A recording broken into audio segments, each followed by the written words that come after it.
How difficult is Spanish?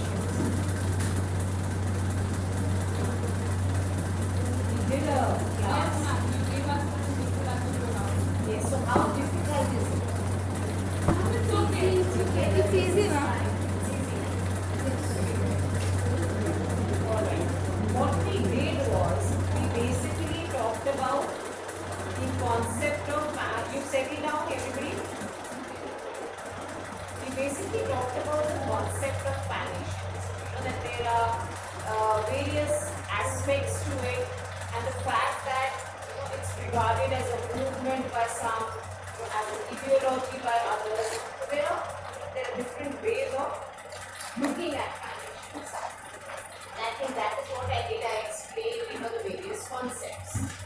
And you also told us about its criticism because Spanish was used by the Japanese military in the 1950 as an instrument of an imperial agenda. It was basically one kind of imperialism replacing another kind of imperialism. Now you have to be a little quiet, otherwise I will not be able to kind of explain. And it's not in my nature to shout at people. So you're grown up now, and I guess settle down. That is why I'm saying settle down. It will not make a difference to me, but if you're writing rubbish and you're giving it to me, you will be undermarked. So the problem will be yours totally. So it's best that both of us,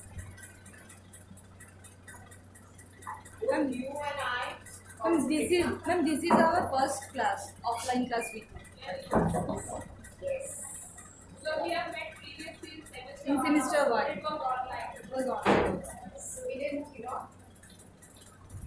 look at each other in terms of physical presence.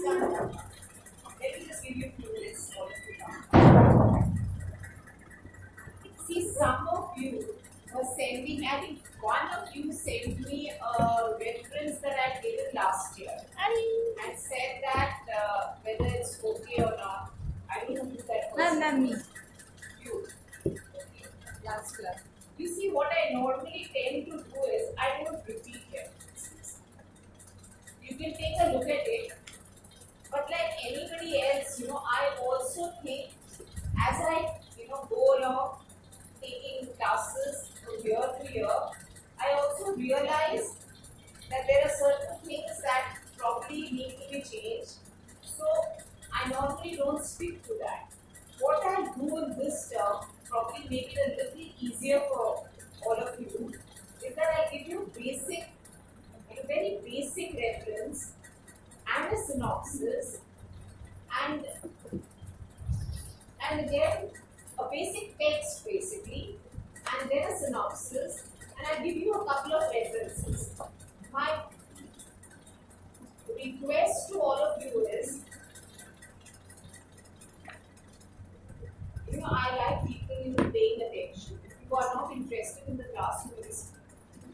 That's for you. No, behind you.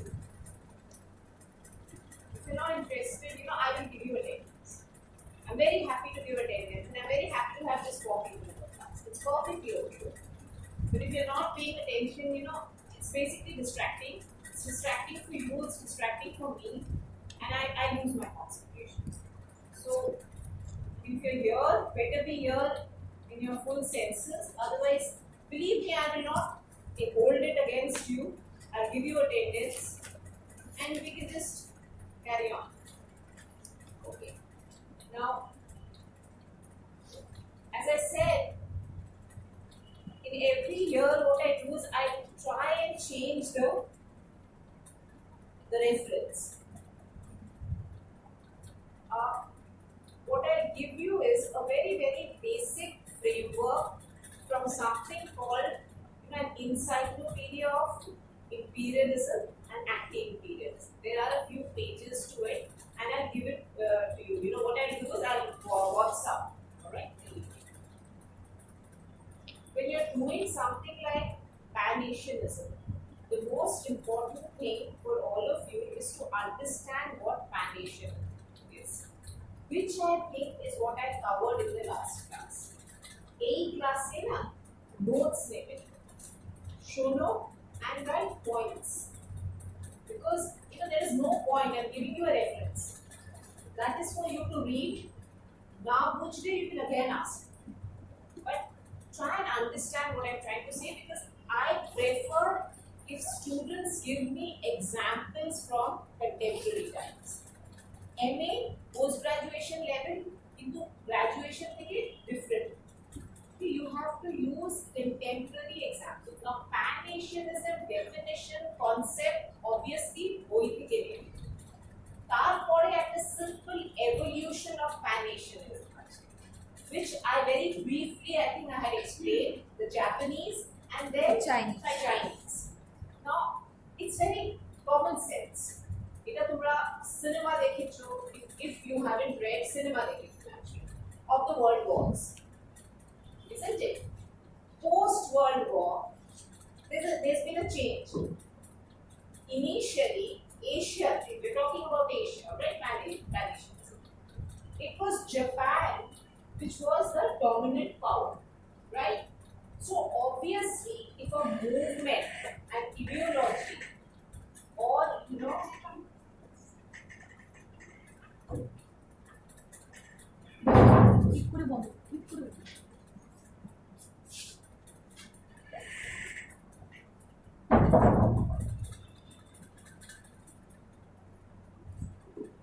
has to develop, if a movement, an ideology, a culture, a way of life has to evolve or develop, the leadership will automatically belong to the dominant power.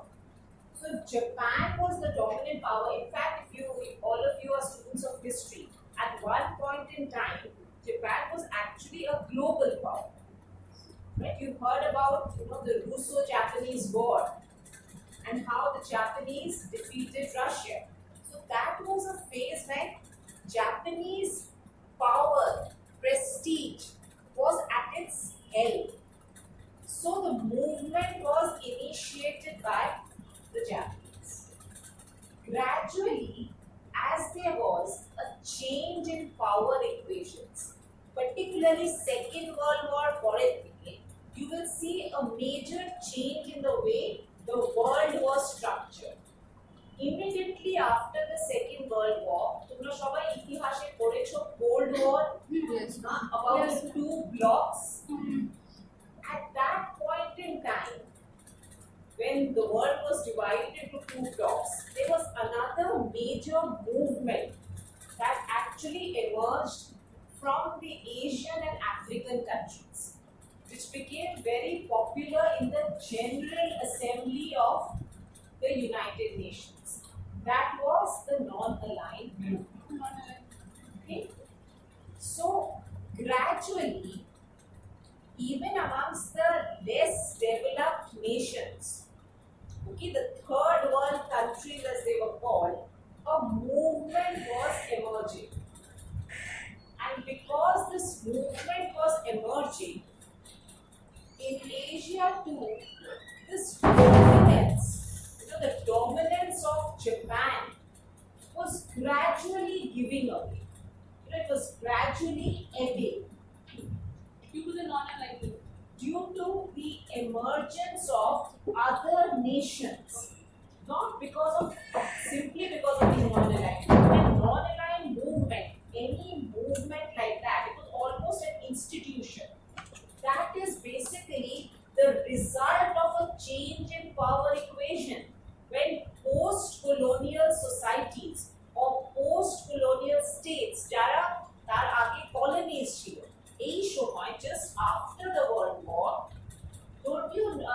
Just think about it. A number of national movements reached its culmination, and a number of countries from Asia and Africa got their independence. So obviously that one power concept was changing. It's normal. Okay, so what I'm trying to say is how Asia along with Africa, that is the third world or the less developed nations, were also changing. Changing in terms of their ability to articulate, to protest, to ask for rights. And the General Assembly became a platform where they could express their, their anger or their, they could articulate their ideas of how the world should change and how the lesser developed countries, the countries which had been colonies, should have a place to express their plans, their viewpoints, and how they did not want a repetition of dominance, a new kind of colonialism. Japan was actually at this point in time, like I ended my last lecture saying how one imperialism would be replaced by another imperialism. That is how the criticism of pan-Asianism went that way. And if you would look back in history, Japan started losing its sheen, losing its position as the number one Asian power. It was gradually replaced by which country? China. So obviously when you're talking about Asianism and Pan-Asianism, as Japan gradually receded in terms of its power, it was that place was that vacuum was usurped by China. So therefore automatically the new leadership of Pan-Asianism or Asianism was assumed by China. Now, think about what's happening around you. The Chinese, particularly what is very important is, now like Japan had its own version of Asianism, because China was a different kind of a society, the Chinese had their own version of Asianism. China at one point in time was under Japanese rule. So China could play that card very well that we are against anti-imperialism. And therefore, what China contributed was their brand of communism. Right? You had the Soviet brand of communism and the countries which were under Soviet influence, Cold War, alright? The East Bloc and the West Bloc, we've all done that in history. So the Chinese came, to the forefront as this third, point of view or third pillar, along with the two major pillars, that is the Soviet bloc and the bloc which belonged to the Western powers led by the United States. So for the lesser developing, the lesser developed countries or the developing countries, it was important to have a leadership which would challenge these two powers, okay, the system that operated. And the Chinese, with their brand of communism, could actually neutralize to a great extent the Soviet brand of communism. So you have, Asia also putting up resistance through the non-aligned movement with a number of countries, India, Egypt, all these countries acting as leaders of this movement. And I'm talking about Asia and North Africa here, because Egypt is in North Africa.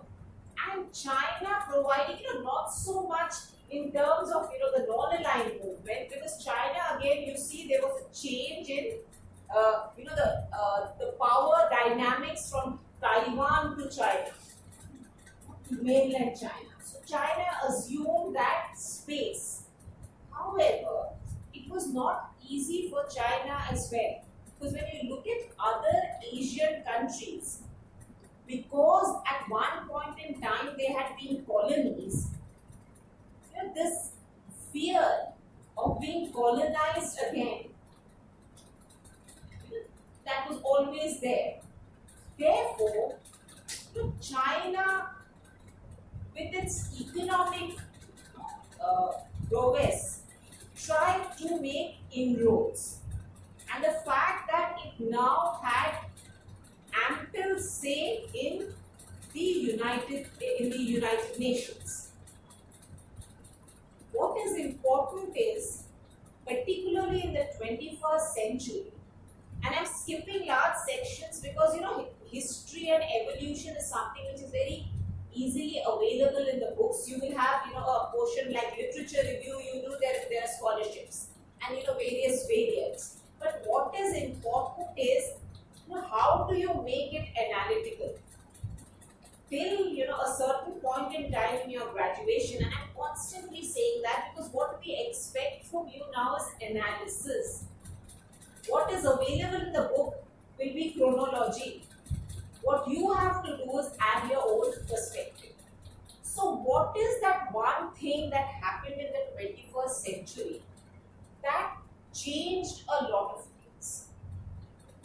What is that one thing? Let me give you an idea. Let me give you a hint. It has to do with economy, it has to do with culture, it has to do with borders. Yes, very good. Globalization. So, in the 21st century, what actually came to the forefront was this concept of globalization. Now, don't tell me that globalization emerged in the 21st century. Not really. It was always there. Look at the Grand Trunk example, the GT road. All of us at some point in time have crossed the GT road.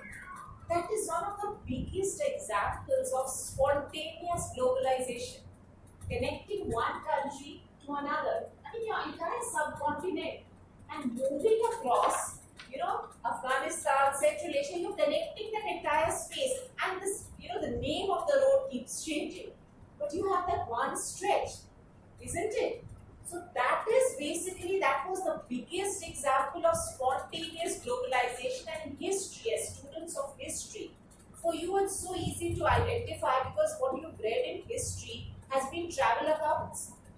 So you have accounts from various travelers from different parts of the world, and those accounts actually gave you an idea of different empires, of different periods, and how life was actually conducted. Everyday life was conducted. The various mechanisms within the courts, everything. All the empires that we read about, the basic accounts have been from the travelers. And what is that? And how could they travel if there was no globalization? So that was spontaneous globalization. In fact, from the 21st century, globalization becomes formalized. It's something that becomes an academic discourse. We all read about it. But think about something.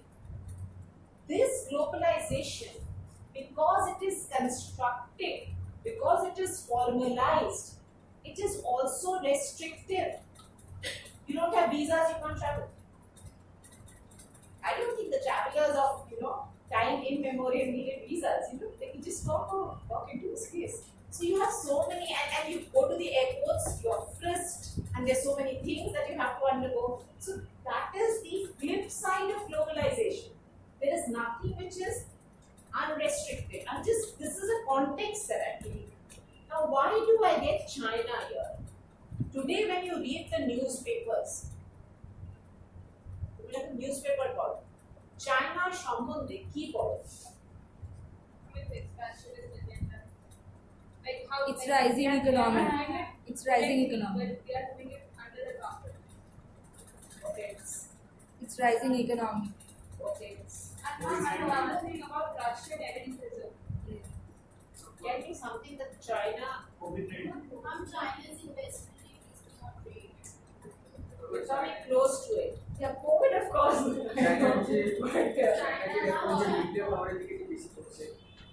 Nuclear power.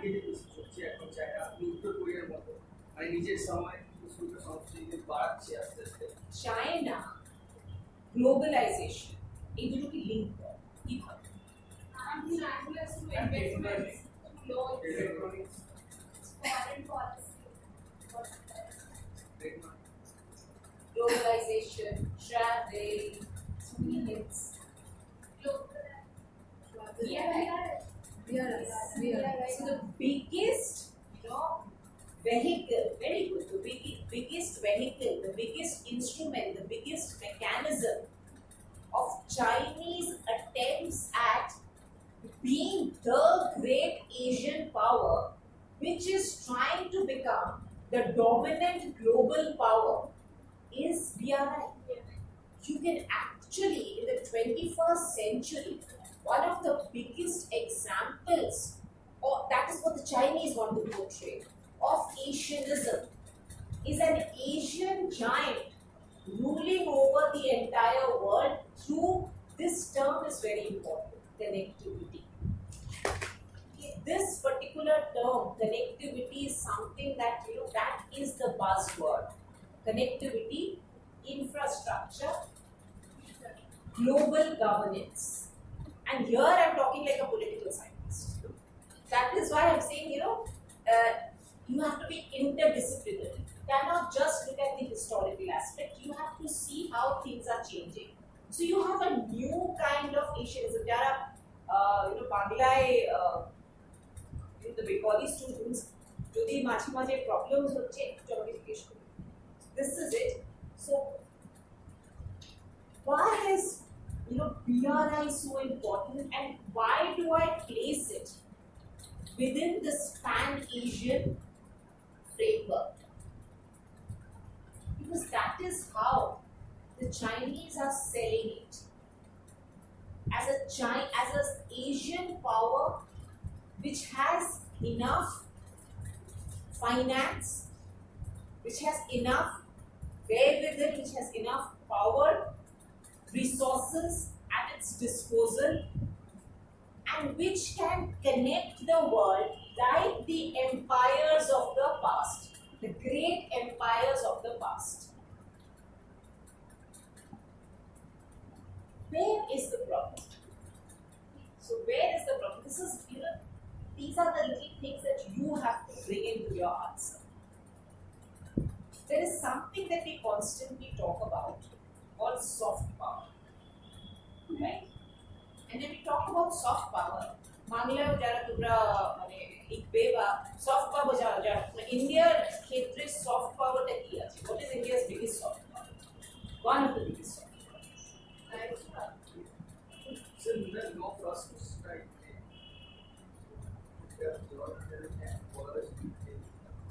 That is hard politics. Soft power culture. Soft power মানে Bollywood. And now it's not just Bollywood, it's also South Indian industry. South Indian industry. And diaspora, yes, absolutely. Diaspora, the pressure that diaspora and exercises on that particular government. Of course, it's there. The Chinese also have a very strong diaspora, right? You have Chinatown in every part of the world. yes. And when you go to that Chinatown in any part of the world, whether you're going to Kolkata, which is of course minimized to a great extent, or you're going to New York, or you're going to Bangkok,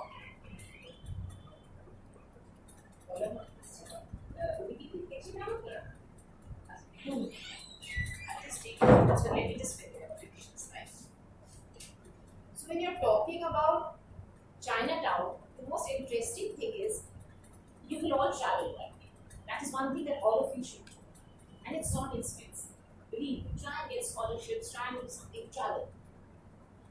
The best way to learn about a country is when you travel. Learn about people is when you travel. When you go to, I just complete the slide and then we call again. You go to the so-called Indian section, you have Indians, Pakistanis, Sri Lankans, they just cling to each other. Bangladeshis, and it's very difficult to kind of, you find it very difficult to actually separate them. But when you go to Chinatown, it's the same everywhere. And I'll leave you with something, I'll be back here, leaving these things here, is that, the advantage that that India has is English language, right? But think about it right now. Is that really something that India is being able to sell? And what do the Chinese have, which basically balances that out? I'll come to this. Think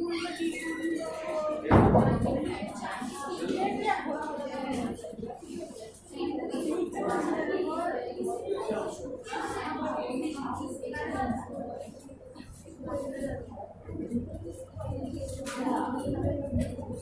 My potential. I got a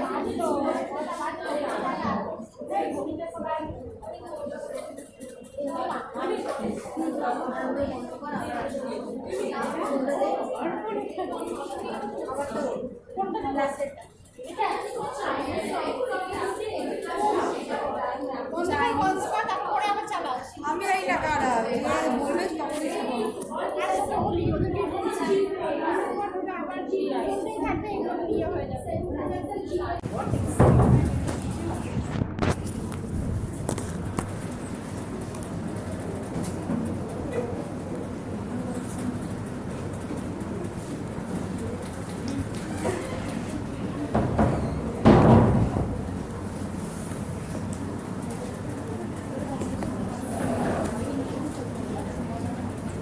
Some things don't change. We used to be pretty excited about it. We would go which would take a very long time.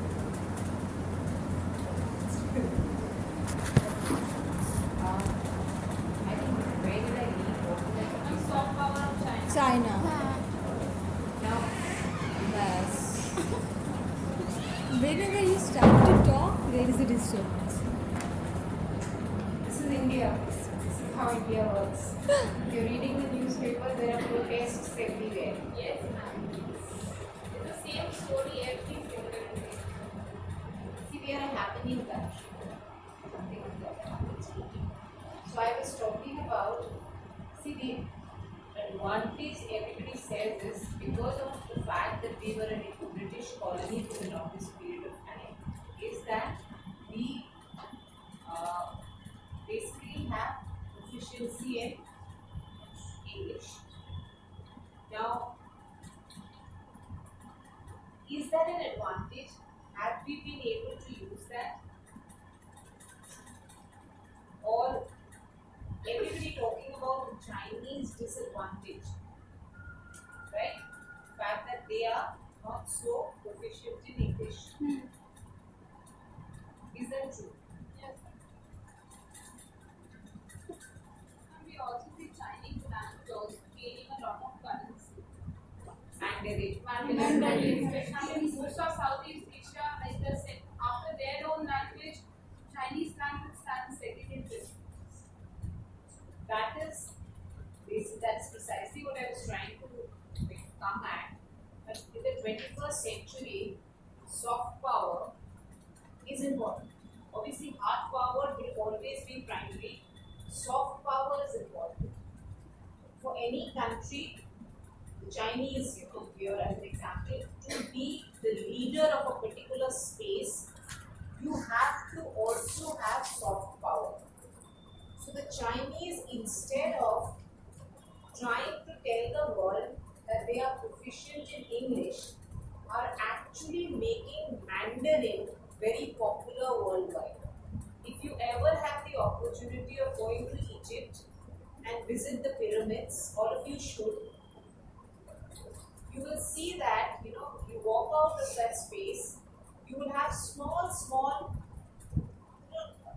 buildings there with Mandarin classes taking place. So look at the inroads, the penetration that the Chinese have managed to do simply because they are selling themselves as a commodity. That is what globalization is all about, right? So when you're talking about Asianism and Pan-Asianism in the 21st century, it will be about politics, it will be about economics, it will be about culture, way of life, it will be about connectivity, infrastructure, and global governance. As an example of Asianism or Pan-Asianism spreading across the globe under Chinese leadership in a globalized world would be the Belt and Road Initiative. The Belt and Road Initiative is all about hard power, right? There is hard power, of course, because they are investing. And by investing, what they are doing is, when you see, I think all of you must have heard about CPEC. Yes, China Pakistan Economic Forum. Yes, that is in Pakistan. Alright? The Chinese are building an economic corridor there. Again, one of the ways in which they are establishing their dominance, their hegemony. The criticism is that they are bringing in, instead of giving employment to the locals, what they are doing is they are actually bringing in the Chinese. China has a problem. This is where you can understand the critique of Asianism under China. The problem that China is, its economy is not all rosy. It's not so good as we are made to believe. It has a problem of surplus, and they are investing that surplus in different countries. However, surplus capital, and they are investing in different countries. Now, one of the countries in recent times, when we are talking about protests, one of the countries which witnessed massive protest and almost a breakdown of the government machinery and everything else, Sri Lanka. Why? Part of it was the Chinese, massive investments. Almost, it almost took over that country, and that boomeranged in a major way. Also, and I'm trying to draw this, link, because I want you to understand when I'm talking about Asianism, the problem with, the more important Asian powers. Sri Lanka, it is said that India basically encouraged Sri Lanka to go organic. So organic tea, organic farming and everything. It backfired in a major way. So you have two important powers, Asian giants, right? The leaders of so-called Asianism in the 21st century, trying to invest directly or advise, and resulting in what? Massive disaster for a country. So, to that extent, when you're looking at the 21st century, particularly because this is a very visible century, the moment I finish a class, either you're talking or you have your mobiles and you're constantly surfing Google or social media, Twitter, Facebook, Instagram, whatever. Every organization, even research organizations, have a Twitter account. They now have an Instagram account. And when you ask them, why do you have an Instagram account? Because Instagram account for us, like old generation people like me, was for celebrities. Hero, good. I'm not getting an Instagram account. How do they travel? Research organizations have an Instagram account. What is the reason? They tell you that this generation, their attention span is very short. The pictures, a few important, one big lekha, these are the excerpts from the lekha, they will only read that, they don't have time to read the book. So this is how, we are changing. We are becoming a very visual generation. Look at yourselves. I think reading is still popular in Bengal and down south. But if you look at the rest of India, I should not generalize because obviously there are exceptions. People barely read. And with PDF, it's so difficult also. So people, now when you're writing articles, they say write an abstract, write an executive summary in front of the book, in the beginning of the book. So people read that executive summary, they read the conclusion. So this is what we've come to. Now, this again, going back to what I was harping on, I was talking about this thing of the Chinese and the also the Indian attempts at hegemonizing, dominating the Asian space. The Chinese, of course, global space. India also, if you look at the Middle East and so on and so forth, how India is trying to make inroads. One of the biggest problems in recent times, which surfaced and which basically, led to a number of questions in our minds, was something that happened in 2020. What happened? Pandemic. Well, why did you start questioning? Number one, people started questioning China, trust deficit, right? Obviously, it was difficult to believe a country where, and there were a lot of theories, conspiracy theories. Number two, which is also very important, is this entire concept of globalization was challenged. On the one hand, disease as a global phenomenon, pandemic is global. So on the one hand, globalization assumes a new color. You have a disease as an example of global.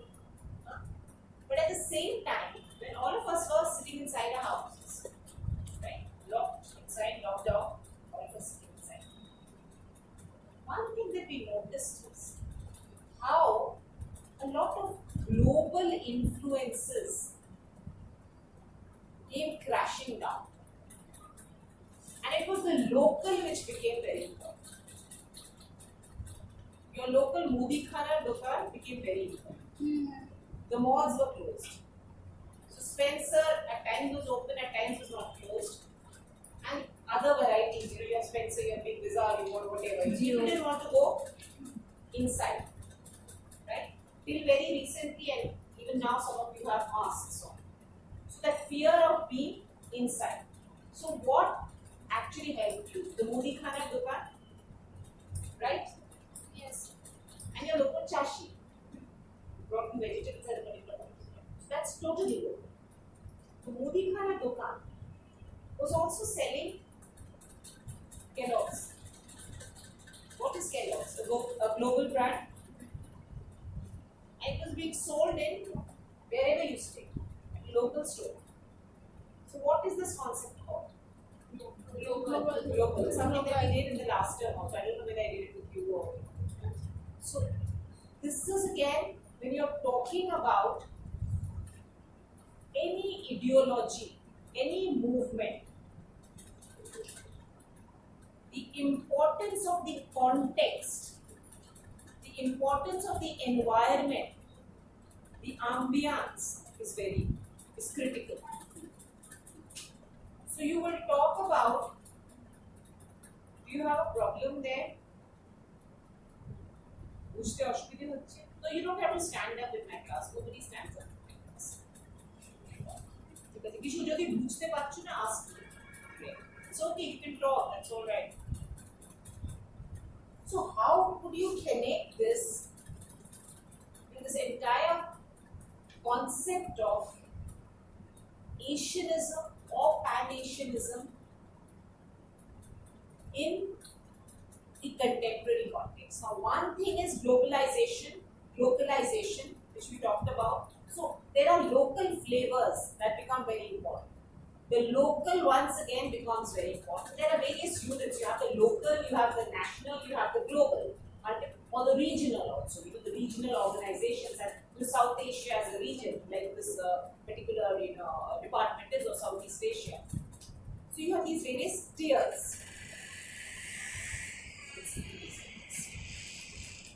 So that is one thing. And of course, the pandemic playing its part. But also, something that becomes very important is, and in the recent past, this is something that you will not find in any books. So I would request you to pay attention to asking questions. This is very important.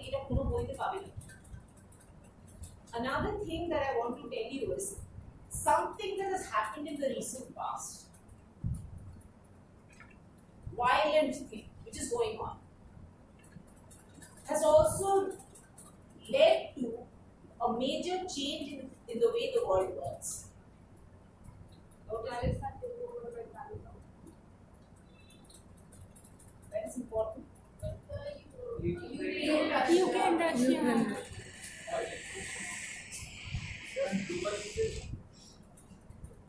Global linkages, global chain, like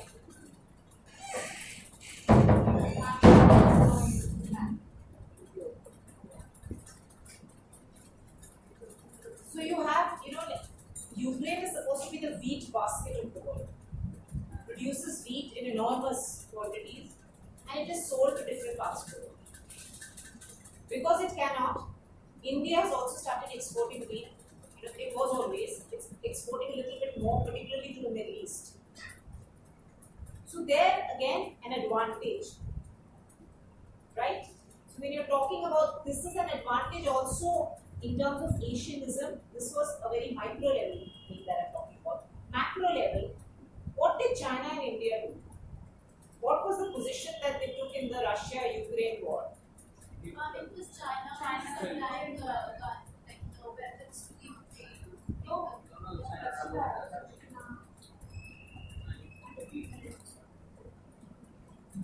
like the missile, rocket missiles.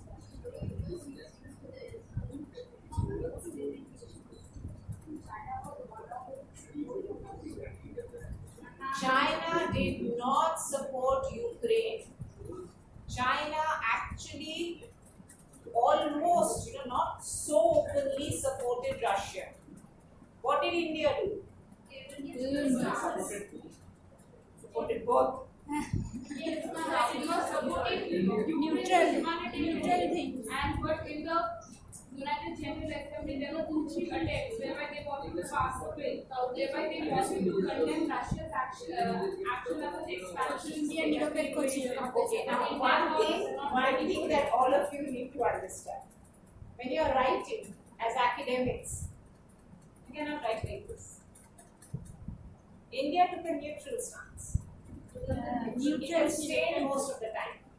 Humanitarian support is one thing. But when you're talking about real politics, humanitarian support honestly doesn't make a dent. So India was practically not in the Ukrainian camp. Right? India was in Zoom. Now why is it important? Humanitarian support এটা করছে Ukraine দিয়েছে মানে NGO না directly government Government to diyeche and actually what the government did was lip service. এটাকে বলে না, we have sympathies for you and or trying to request Russia under Putin, violence is not good, all those beautiful things poetry was said, right? So that is kind of a support that was given, but not any in terms of policy making, in terms of policy decision, in terms of stance. India never went against Russia. So it took a neutral stance. It had sympathy, humanitarian sympathy for the people of Ukraine. India also had a number of students in Ukraine. So that is also very important. Now, why am I referring to this in a class that I'm talking about Asianism and Pan-Asianism? Because for once, two giants from Asia, those who are supposed to be, at the helm of Asianism, if there is anything called Asianism in the broad sense of the term, actually took a neutral stance or supported Russia, thereby going against Europe and America. That's a huge thing. And what did people say? What did the government organized or agencies say? They said that we are moving against what is termed as a Eurocentric vision of the world. আমরা history ইতিহাস পড়েছি, আমরা international relations পড়ি, theories গুলো পড়ি, it's all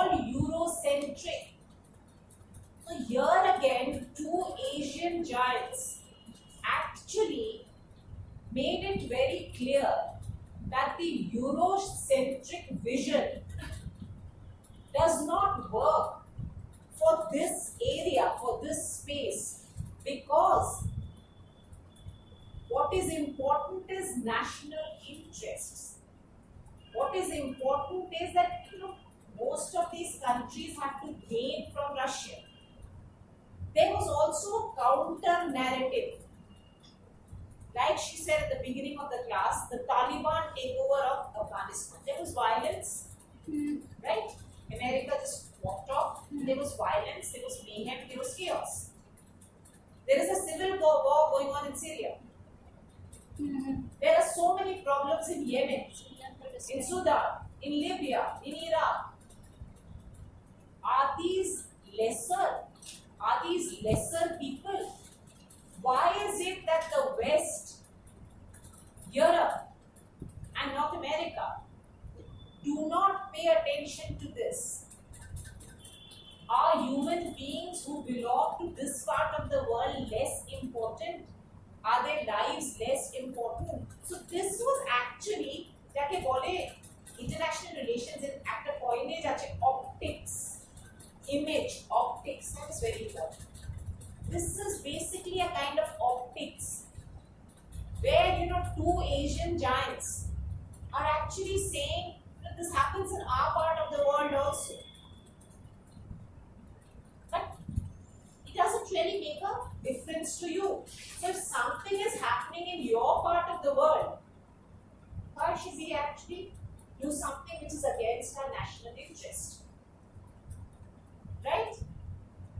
So this can also be interpreted as an Asian stance, with two Asian giants making a statement. Right? Yes or no? Do you disagree? Then you give me, what are your counterpoints? It's important to have an interactive class.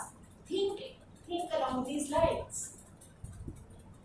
It is also important to keep this in mind that when you're talking about Asia, Asianism right now, it is also terminology, these terms that have come and which are also important in international relations in this sort of a class. You look at Middle East. Middle East is Shabdota. Why is it called Middle East? Center of the middle of the map. From where? Western point. Yes, Eurocentric. That's the term, right? We call it Center is West Asia. yes, West Asia. It's West Asia covers the Middle East and North Africa. So when I'm including Egypt, including Libya, look at there should be a globe in this class. It's very important to have it. In a class like this, not having a globe, there should be a globe. It's something that I'm going to make a requisition for. Look at that. It's very important. So when you're talking about West Asia, it's a term that has been basically coined by this part of the world. In India, we call it West Asia, and it's gained ground. West Asia. Like it's coined by the Asian people. The term is We've done it in India. So it's called West Asia. So that becomes a part of Asia. We don't look at it as the Middle East, right? These are also important. Why? Because you're making an assertion that why will we follow what has been laid down by them? তোমরা যদি newspaper পড়ো, যদি তোমরা seriously পড়ো, একটা coinage দেখবে সব সময় আসছে decolonization. History particular. Every third day you see a protest. History has to be decolonized. History is colonized. ইতিহাস লেখা হয়েছে যেভাবে the Britishers wanted it to be. So we need to change.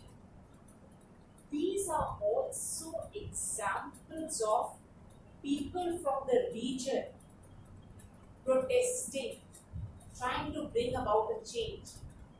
These are also, when you're talking about Asianism, You need to understand that these are solidarities which are building within that space.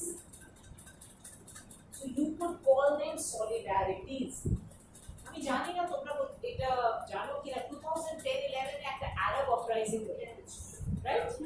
Tunisia-তে start হয়েছিল jasmine revolution, তারপর ইজিপ্টে the Tahrir revolution basically at the Tahrir Square, and it had spread everywhere. Lebanon, the Bahrain, in fact, Ukraine, Maidan, it's called Maidan. 10-11, December 10-11, it started anyway. তার কিন্তু repercussions সব জায়গায় হয়েছে. It happened in Asia also, it happened in India also. Why? Because we have something called Facebook, we have something called Twitter, right? So we have information technology. The fact that we now have social media, the fact that we now have virtual boundaries, not real boundaries.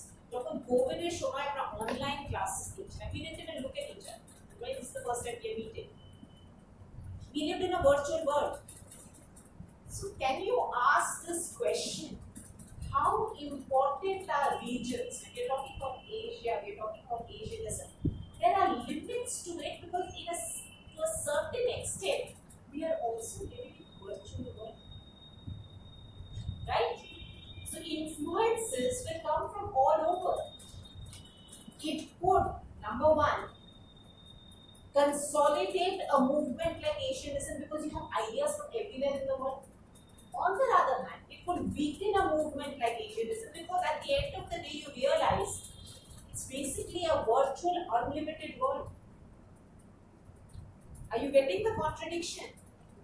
Global বা local যদি একটা contradiction আছে, কিভাবে ওটাকে আমরা, I keep saying, the way we talk in English, that is also global.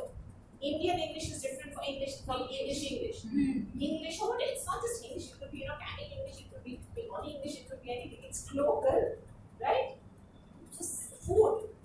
McDonald's is aloo tikka burger. It's certifically Indian. It's local. So similarly, when you're talking about living in a virtual world, movements like Asianism, Pan-Asianism takes a local color everywhere.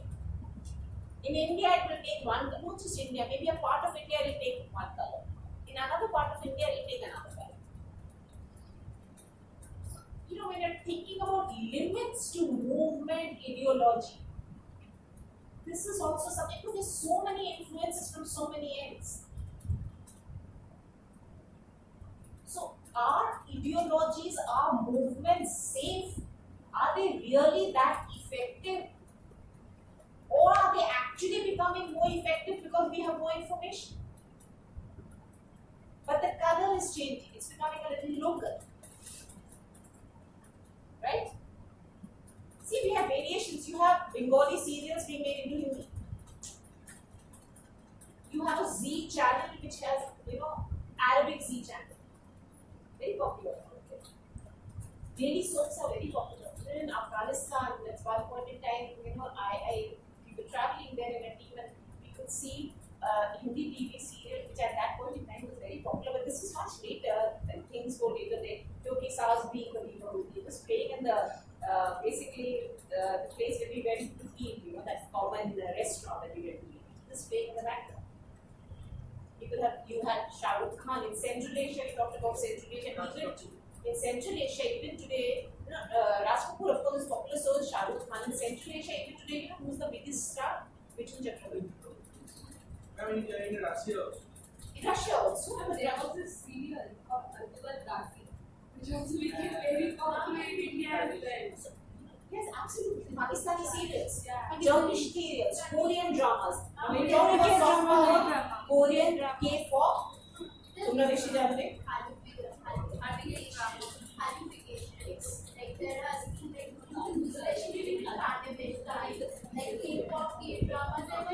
And Chinese dramas also.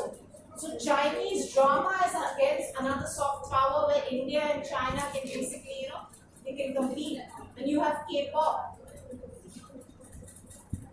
this is what, when you're talking about movements, ideologies, Asian movements, coming back to that, so these are examples that you can give how this entire movement, ideology has changed colors. Now, what I'll do is once I go back, I'll give you a couple of references. Give me a day or two, because what I intend to do is give you a synopsis. And deliberately, I know how we all work. I was also a student once upon a time. What we normally tend to do is we ask our seniors, what was the reference that you got? And we follow the same pattern. So how do I make things a little difficult for you? I teach you in a different way. I give you a different reference. And why do I do that? Because I'm not being sadistic.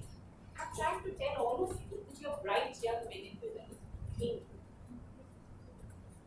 Think what is happening around. Louder, I can't hear you. When you're common in answer for vanishing, you told us to give examples like you talk about like the pandemic, there was this wave of pollution from so like there has been a rise in the data compared to the last year. So generally these data is an example. But you have to frame it properly. Alright. Also remember one thing. This is social science. Humanities. X plus Y is equal to Z inherited by. You have to write it in a particular way, and there is one word in English, if you can help me, what is the Bengali word for it or the Hindi word for it, I don't know. It's something called binary. This versus that. Don't get into that. Human beings, we are essentially dealing with human beings, right?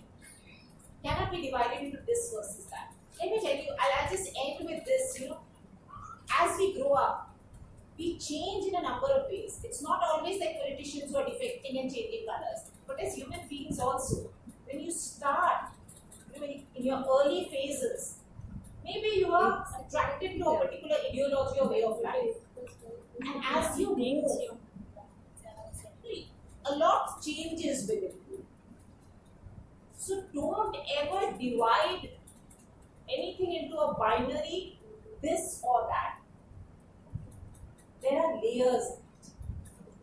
But to make things a little easy for you, what I'll do is, I'll give you questions. Yes. I'll give you, not now, I'll send you. So WhatsApp group, I'll send you. Please send the references over there. I'll send you the references with the page numbers, alright? So that it's easier. And after I do that, I'll also send you questions. But requesting you read the newspapers, see what has happened, particularly pandemic and post-pandemic, if we can call it post, because there are waves which we Fourth wave coming back. both waves there. I think we've got disgusted with it, so we are moving on.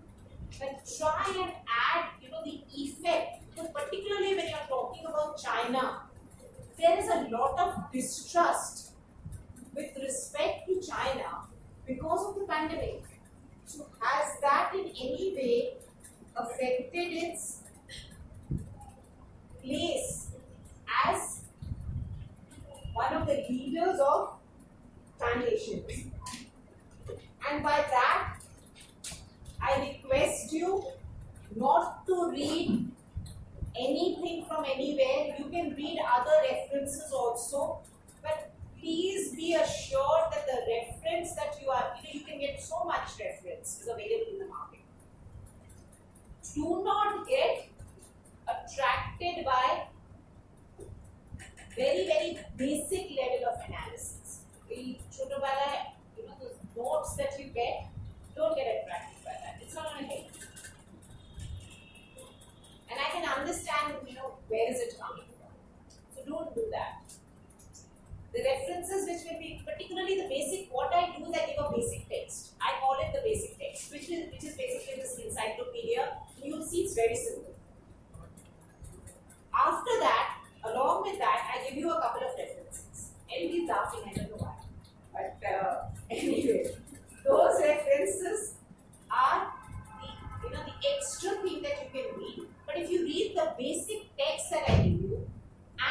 read the newspapers, what has happened in the last couple of years, use your own analysis, that will suffice. And I'm not particularly in love with very long answers. It's not only means culture is soft power, only means culture is Culture, socio-cultural, economics and politics is more hard power. Socio and cultural is more soft power. But you see, you cannot demarcate, alright? There are no such lines. Like say, music, diaspora, like people, society, books, language, cinema, arts, all is soft power. Somebody was telling me, I couldn't even imagine that in my lifetime there would be a Hindu temple in UAE. I think yesterday I was attending something. That is also soft power. Right? Example of soft power, or religion is a soft power. Hard power is politics, economics. And the rest, everything is soft power. The fact that movies are being translated dubbed into Hindi. Korean drama is being dubbed into Hindi. That's also their soft power. And the fact that Indian serials and movies are being dubbed into their respective languages is soft power. So language is a big soft power. Right? Hard politics, soft politics. That's it. And then you're dealing with human beings again, there is no clear-cut divide. And it is also true that soft power can work only to a certain extent. It has to be backed by some amount of hard power, but hard power also in itself in isolation cannot work. There has to be a give and take. Diaspora, why is diaspora so important? You heard about the Zionist lobby? Yes. The Jews in the US have such a strong, powerful lobby. That's soft power, but that soft power is converted into hard power when the American government takes policy decisions in favor of Israel. So that is what soft power is. Got it? Anything else? Who will take the responsibility of sending the attendance to me?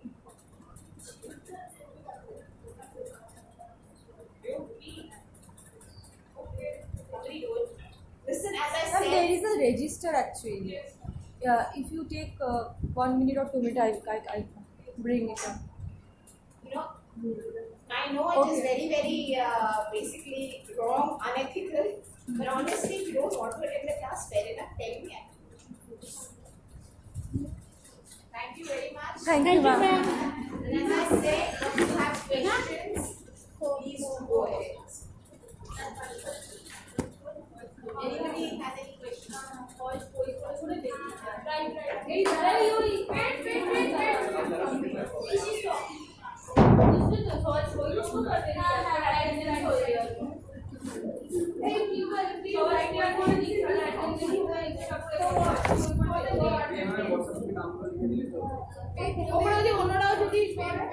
Oh,